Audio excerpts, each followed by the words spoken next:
أوقفت عناصر الفرقة المحلية للشرطة القضائية بالمفوضية الجهوية للشرطة بتيفلت عسكرياً بصفوف القوات الجوية. قتل خليلته المطلقة ورماها في بالوعة لتصريف مياه الأمطار بالجماعة الترابية المعازيز. وحسب المصادر أن الطليقة اختفت منذ أسبوع في ظروف غامضة وتركت طفليها قبل أن يعترف القاتل، وهو متزوج وأب لطفلين، لأفراد المفوضية الأمنية بقتله للضحية البالغة من العمر 30 سنة باستعمال عصا غليظة ورمي جثتها في بالوعة.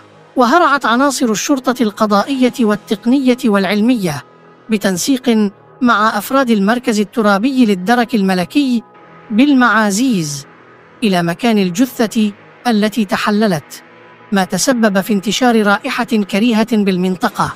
وبعد إجراء المعاينات الأولية لضباط الشرطة، يقول المصدر نفسه، نقلت الجثة نحو مستودع الأموات بالمركز الاستشفائي الإقليمي بالخميسات لإجراء تشريح طبي عليها بتعليمات من الوكيل العام للملك لدى محكمة الاستئناف بالرباط.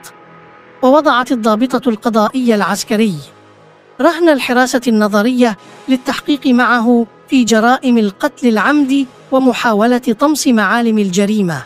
وتعكف الفرقة المحلية للشرطة القضائية على تعميق البحث مع الجاني لمعرفة ظروف وملابسات ارتكابه للجريمة البشعة.